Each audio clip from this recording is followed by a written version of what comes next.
everyone. Welcome to another episode of Entrepreneurship Decoded. I'm here with Daniela, and we actually just met like a couple weeks ago, so I don't know much about her, but I know she's probably doing amazing things. So how are you, Daniela? I'm doing well, thank you. Don't worry about it. People are always messing it up. My own husband, he says it's super funny. He's like, Daniela. And I'm just like, my name is like Spanish, so it's Daniela. So I don't expect anybody to ever say it right except for my mother.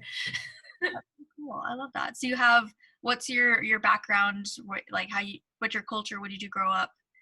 Cuban, and I grew up in Miami. So Hialeah, Florida, the northern province of Cuba, if anyone's been there. Awesome. That's so cool. I love that. Cool. I remember when I was like 7 years old, my dad was like, "Oh, we're going to New York." And I was like, "I need a passport." And my dad's like, "No, you don't." And I was like, "Yes, I do. I'm going to America." And then he was like, "We live in America." And I'm like, "No, we live in Florida." And I was just like, "No, we're going to the real America, New York with the Statue of Liberty. That's America." So. The 7-year-old perspective is just, we need more people like that. Right? Like that. That's awesome. Okay, well, just I guess I love to hear your story of how just different things affected your life and how what you previously did just throughout your life really led you to who you are today. Wow, okay, this is actually like something I've been thinking about a lot lately because I just recently discovered my business, my company, Podbooking, which is a social network for podcasters. And when I finally found the idea and I finally started thinking about it and doing it and putting it into action, I genuinely felt like it was my purpose. Like it's genuinely like what I was put on this planet to do. And it's because of this journey that I'm about to share and all the different parts of my life that just prepared me for this.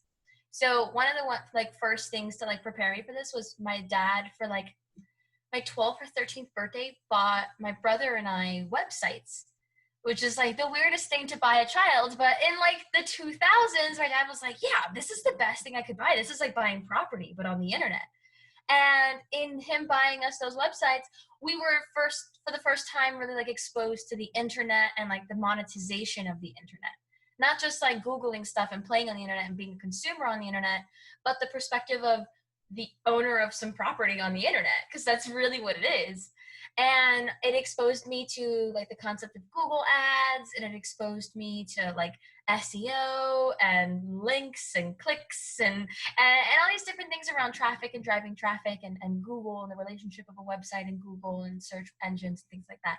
So that was from a super young age. And I don't want to be like, "Oh, I'm such a brat" when I say this, but he gave it to me way too early. I was way too young and I didn't value it enough. And we ended up just not caring about it. And he ended up just not repaying for the domain. It was forget it. They don't care. And now I'm like, "Oh, you should have held on to it. I was just a dumb kid. What do I know?" So that's kind of the first thing that led to it. And when that happened, I was like, "Yeah, that's a thing that Dad did, whatever," carried on with my life, never thought about it again. Not once, never came to my mind, wasn't worried about it, never did anything in technology, and it just never was a thing. Enter my junior year of high school. I was 17 years old, and the school district decided to defund the theater program in my high school. And I had just been named drama club president, and I was going to be president for junior and senior year. So I'm just like, no, I was sworn to protect and defend this troop, this club. So I created a lesson plan, went into the principal's office, and was like, "If you get me a substitute teacher so that an adult can be in the room, I will create all the lesson plans. You can come in whenever you like. You can check my lesson plans every single week. You can check every single paper. I promise to do this." And I was super dedicated, and I was the teacher from first day, from August all the way into the new year. And then the new teacher came in after Christmas break. And I had to do the midterms. I had to do all the tests until then, all the lessons, everything else. And it was great. I loved it. All the students loved it. I even had some friends recently reach out to me and were like, "You were actually my favorite teacher in all of high school," which is crazy because you were a child. And so it was something I really cared about, was really passionate about. And it taught me a lot around like organization, and taught me a lot around creating a community and connecting with people and building something with others, and the power of just really wanting something for somebody else, not necessarily for yourself. Like, and in doing that, like, we established one of the strongest theater troupes in the entire district after I left. Like, they ended up getting like tons and tons of awards the very next year and everything else. And it was just like, that was me. Like, that wouldn't even exist if it weren't for me, because they wanted to totally destroy it. So that was like a next step that had been preparing me for it. And again, I really didn't think about it. I had a really nasty breakup at the end of high school, and I just didn't want to think about high school anymore. So when I like went into like the real world, I like just didn't even think about all those things that I had learned. And I kick myself about that now. I'm like, man, if you just would have like kept on with that spirit. But you live and you learn. And you go into, I turned 22 years old, and I ended up getting my dream job working in the cosmetics industry. The job involved a ton of travel. It was working with a brand directly. I got to go to like travel like crazy, like to England and France, and it was just fantastic. It was like the most like luxurious job I've ever had. And in that process, I learned a lot around the behind the scenes of business and sales, and the behind the scenes of like wholesale, and the behind the scenes of networking in the world of business, like, and how LinkedIn really works. And like, I was really exposed to like the whole concept around just like strategic partnerships and connecting with people and being like, hey, let's work together. Let's just set up a time to just figure out a way to work together and collaborate. And realizing like how collaborative the world of business actually is, and just kind of being exposed to those ins and outs of how those collaborations come into play. It was just so eye-opening and just totally like rocked my world. And so then we come into COVID. COVID happened. I ended up losing that dream job at the beginning of this year. I know.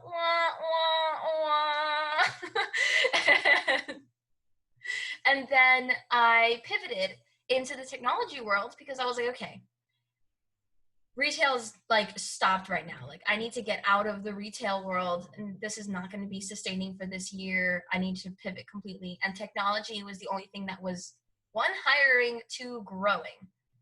And so got an amazing job working for a MarTech solution.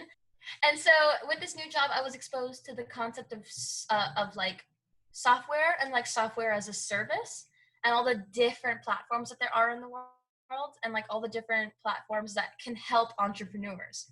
And so as I was getting exposed to like white labeling, and exposed to services like MailChimp, and services like so I had like favorite one that Canva. Oh my God, Canva changed the world for me. The whole concept of content creation just became like this whole new world of possibilities. Because for the longest time, I was like, I'm not artistic, I'm not techie, I don't know how to do those things. And it's like, yeah, no. Over the course of the last 10 years, hundreds of companies have been dedicating themselves to making it so that non-techie people can still survive in the world of tech. And being exposed to that had just opened up the whole world of Podbooking. So when I really started thinking about podcasts, and like I had just written a book and I was going on podcasts to promote the book, and I'm like, man, I wish more people had like a place or an outlet, because if it wasn't for the fact that I had worked in wholesale and I had worked behind the scenes, like I wouldn't know that that's the way to reach out to podcasters and things like that. So I was like, man, if only there was a place that people could just go. And I'm going to sleep, and I'm like, yeah, that'd be so nice if there was a place people could just go to just get on podcasts. That'd be so great. And then I was like, yeah. Oh man, that's what we should make. The place that people can go to like get on podcasts and promote their shows, and for podcasters to find people to go on their shows. And then as that idea kept growing, I was thinking, but everybody wants to talk with podcasters. I remember when I was working at the beauty brand and we wanted to advertise on podcasts and couldn't find shows that were relevant to us and that were within our range, our price range. We could find the really major beauty podcasts, that were thousands and thousands and thousands of dollars to sponsor, but we couldn't find any of the little guys, the ones that would just be a couple $100, what we would get in front of an engaged audience. I would rather get like 10 to 20 smaller podcasts, that are really with an engaged audience, versus one really major podcast where their audience is just kind of like, yeah, but they just paid you to be on your show, So when I put all that together, Podbooking was born, and we launch in 3 days. Oh, wow. So it's still like pre-launch phase? Yes. So today, actually, I emailed all of the beta casters, let them all know that they're beta casters, and gave them like their little PNG that they're all going to post on social media, letting everybody know that they're beta casters. And Sunday at midnight, they will receive the super secret URL to log in. That's so awesome. I'd love to, I think I could finish this and I'd love to promote this um, that night or like Monday morning to promote That'd it. be great. Yeah. Yeah. Cool. Yeah. Awesome. Cool. That's so cool. That's, I love when people can just think of ideas and it's like, they're like, oh, this is a really big problem. They're like, why isn't it being fixed? You know? Yep. Absolutely. That's No, awesome. and it was just so crazy since, the last like over 10 years, I felt like there was different points in my life that were just preparing me for it, which is so wild.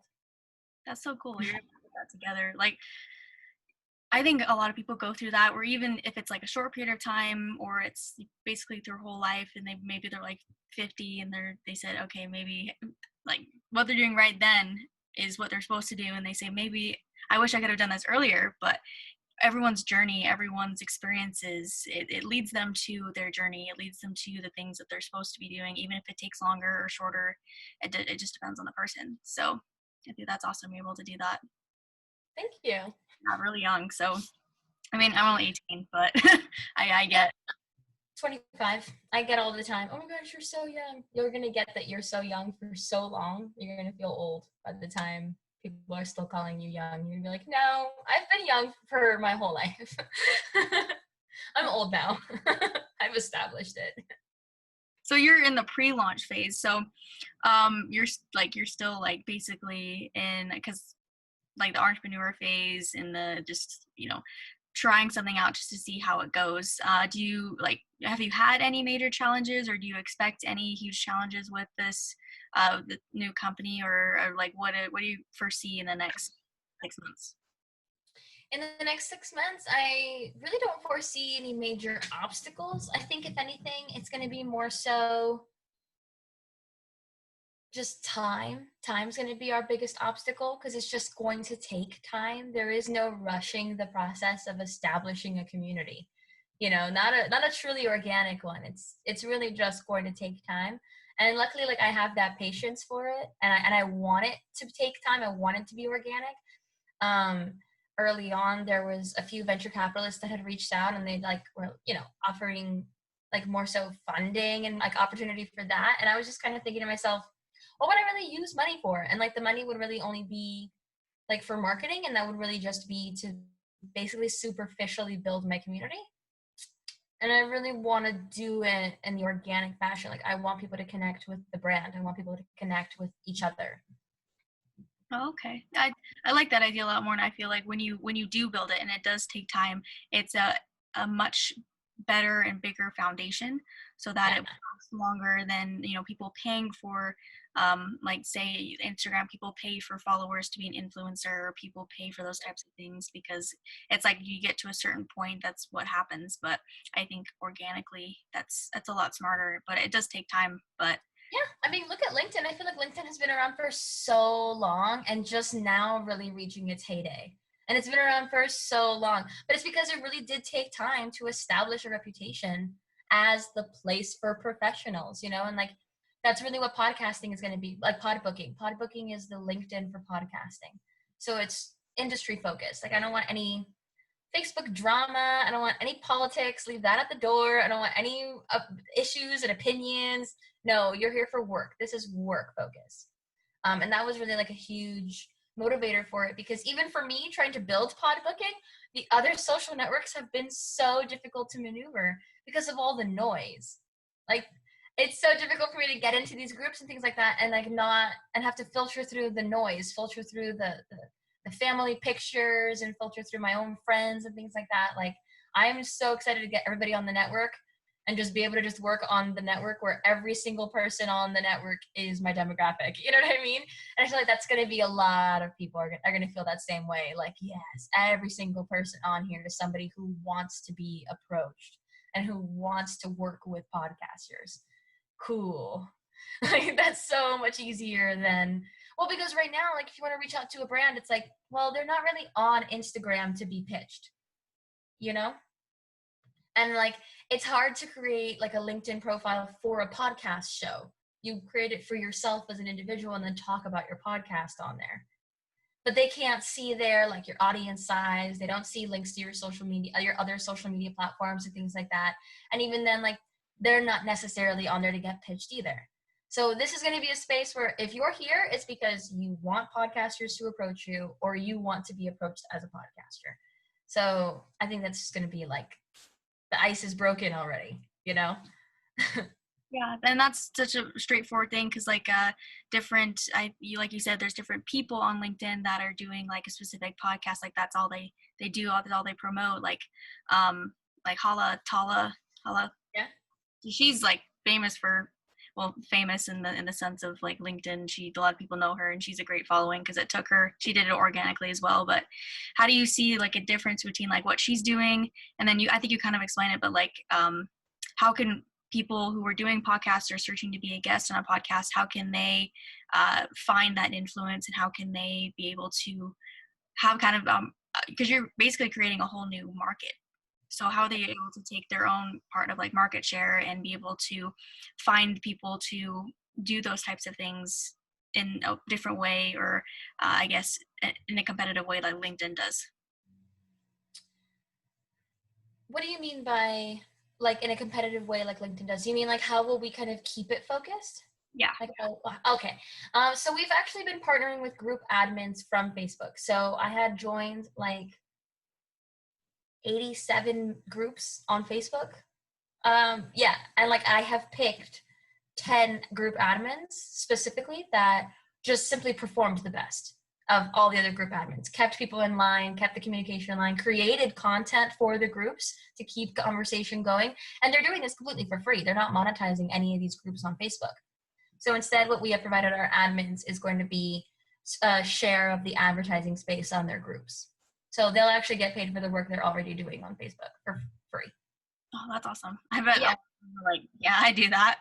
Yeah, pretty much. Which is great. That's awesome. So yeah, so we'll be able to have like people on like within the groups that are already known within the community as well, because I mean these group admins have had these groups for years. All these groups have thousands of people on them. They already have like some respect in the community overall. So they'll be kind of handling it, as well as I'll be super hands-on. And like we are going to be verifying every single person that comes onto the profile within 72 hours of them joining the community. They have to provide links. So when you guys make your profiles, you have to provide like links to your social media and links to your shows. And every single person will be verified within 72 hours. And if you cannot provide accurate links, you'll be like deleted. Oh, like wow. Just delete. I won't talk to you about it. You're just deleted. You can rebuttal it, but trust me, I've done the research. You're not a podcaster. So I'm keeping it super exclusive in that regard. I've been the same way with like my followers on social media. Like if you weren't podcasting related, I removed you as a follower. So like bots and things like that were just removed. So we have been keeping our following very, very exclusive.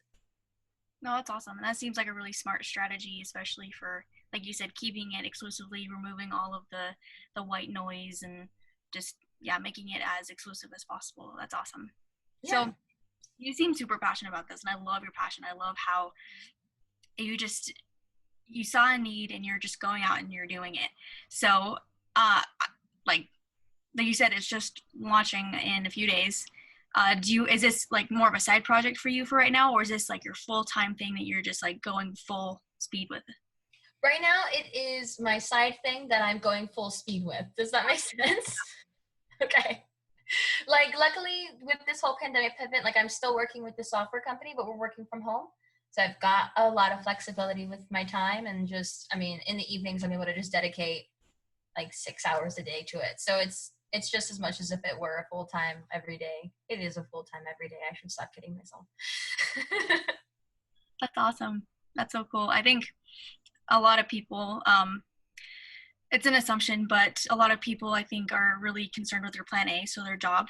And then, I mean, a lot of people might complain or worry that they might not be able to pay the bills because of just they have one job, they have the one security, and that's almost a riskful thing to have. So like you're building a plan B, you're building something else that, you know, it's on the side for right now, but you're taking the extra time that some others might watch TV or play games or that kind of thing. So I have watched so little television in the last 2.5 months. It's crazy. I used to be such a binger. And like now looking back on it, I'm like, man, I wasted so much time of my life. Like now that I'm so much more productive with that time, I'm like, man. And like I have a passion planner. I don't know if you've heard of passion planner. I'm not. What is a passion planner? It's amazing. So it's a planner that breaks down the days by the half hours. So you can actually plan out every single day, like by your half-hour slots. And when you break down a day by half hour, you really realize how much time in a day you really have. It's wild. Like I literally plan out my entire itinerary for like my work day. And then like as soon as I go right into like my pod booking day, and I plan every little thing out, and it's so organized, it's so perfect. And then like around the week, it also shares, like it has like this week's focus, and it has like wins for the week. So you write your little wins as like they come in, you know, during the week. And then like there's like to-do lists on the bottom, and it has personal to do, and then it has work to do. And then it has like space for infinite possibilities. You can write like, I don't know, strategies, meetings, little taglines. I write like sometimes like just content ideas there. And then what's cool is also at the end of every single month, there's reflection questions. So you get to reflect on every single month, and it just keeps you really goal oriented and like really motivated towards everything that you're trying to achieve. It's fantastic. That's so awesome. Yeah. Highly recommend it, especially to entrepreneurs, because like it's hard to stay motivated and it's hard to stay consistent. But if you really do just like plan your next step every day, that's what I always do. It's just every day I just plan the next step. I don't try to like overwhelm myself with the work I have to do. And like doing that has actually made me weeks ahead of time. I'm weeks ahead of schedule. I've got actually a plethora of extra spare time, and I'm like, damn it. I really thought I was going to need all 60 days. That's so awesome. Yeah. Yeah. No. Now I'm like sitting on my little social network all by myself, waiting for everybody to show up. That's so awesome. Well, okay. So you talked about just some challenges, and like you seem so motivated and just the way that, and you're very passionate about what you're doing. If there's people out there, usually people who watch this, or, you know, people I know, but I mean like different entrepreneurs who want to do what they want to do, and to, you know, maybe they're lacking motivation, or they just don't see a way to do it because they're maybe just their first obstacle is yourself. So what are things that you did to help you just continue moving forward, to driving through, to be weeks ahead of what your schedule has? And then what's your advice on that? Really, it's going to be what I just said, like on like focusing on the next step. So there was a lot of things that I didn't know, you know, just don't know that you don't know. Does that make sense? Mm-hmm. And I just didn't allow that to bother me. I was like, okay, what's the part that you're like not strong in? I'm not strong on the tech side of things. Okay, fine. You need to learn the tech side of things. What do you know? And I'm like, well, we have that marketing degree, Daddy Bot. Let's use that. So we started using the marketing degree and just focused on marketing. And we just focused on the part, or just focusing on like, okay, I know that I need social media platforms. I know that I'm going to need business license and name and all that other, you know, junk, domain, everything else. And now we need to be focusing on building a community. So on one hand, we can either focus on building a platform, we can either focus on building code, or we can focus on building people. And realistically, you can buy the code, but you can't buy the people. So that was just kind of my focus the whole time going through. It was like, focus on what you do know and ignore what you don't know. And what you don't know, outsource it. Just don't even stress it. Don't worry about it. And figure it out as you go along. And Google things, because like you'll be shocked by like how much is available in the world. You can literally Google like white label social network. It's crazy. So like, don't let what you don't know hold you back, and just focus on your strengths and really, really hone in on those. And like, be as fulfilled in your business as possible. If you're a creative person, make sure that you're being as creative as possible in your business. If you're more of like a numbers person, well, then make sure that you are analyzing and doing structures and metrics and planning out as much as possible. Like whatever it is that's your strength, like make that the focus and the driving force and the driving theme of what you do every step of the way. And you'll never be bored. You'll always be fulfilled, and you'll always be motivated because you're doing the thing that you love the most. Awesome. I couldn't have put that anything better, any way better. That's so awesome. Cool. Nailed it. Okay. Just last question. I used to ask like your advice, and then just but now I'm kind of just moving into anything that you want to say. I'd love to hear, or anything you want to say to different entrepreneurs, people who might be in your demographic, or just anything about you or your business. You have the floor to say so. Oh, awesome. Hey, everybody. So I guess first is just, if you're an entrepreneur and you're interested in just kind of really growing, build your tribe. Like, go into your social media and edit out everything that doesn't serve you. If it's not motivating you, if it's negging you out, if it's voices that you don't need, if it's all of those things, just either mute them or delete them. You can make those decisions for yourself, but start filling your feed with what you need to be feeding yourself, because you are what you consume, and that includes what you read. So make sure that like you're following motivational pages, other entrepreneurs, people who are just crushing it, people who can motivate you, and not in a way that makes you feel inadequate, but genuinely in a way that makes you feel like, yes, people are crushing it left and right. I'm going to be crushing it too. They're going to be liking my stuff. I'm going to like their stuff. We're going to be establishing a community of greatness, because that's ultimately what we should all be doing. If all 7 billion of us on the planet were all trying to build a community of greatness, we would be an unstoppable planet. So just continue on that force of just trying to keep positivity around you. I'm always really careful about what I post, and like always trying to put out positive sound waves. So if you want to follow me personally, I'm at danny.san.diego on Instagram, and I'm always sharing motivational quotes and all of the shows I go on, everything that's going on in my life. So it's always feel good, happy family stuff. And then also I'd always recommend, like, if you're a female entrepreneur, like following pages like Girl Boss, Girls Building Empires, Women on Top, pages like that.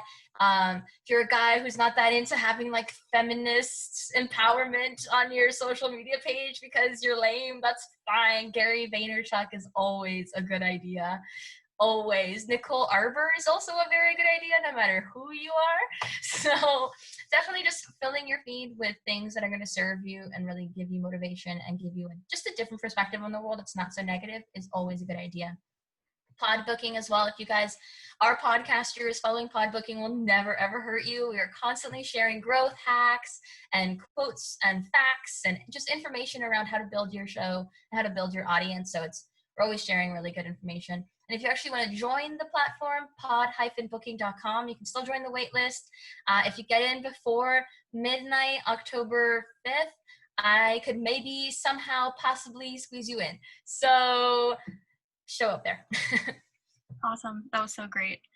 Thank you so much, Daniela. I think what you said is completely right. Social media is the one thing that is really growing, and that's what people spend a lot of their time on. So if it's something that they can positively look at and either it fuels them to continue what they're doing or find something else, whatever that is, then I think the world will become a better place. So I think you put that perfectly. So thank you, Danielle, for coming on. And like you said, people can follow you on Instagram and then Podbooking. So that's how people can find you the best. Yes, I will have my own account on Podbooking, of course, and so you guys are always free to message me directly. It's my preferred form of communication. Okay, awesome. So thank you, Daniela, for your time. I really appreciated you coming on, and I think it's a great episode. Thank you. Thank you so much.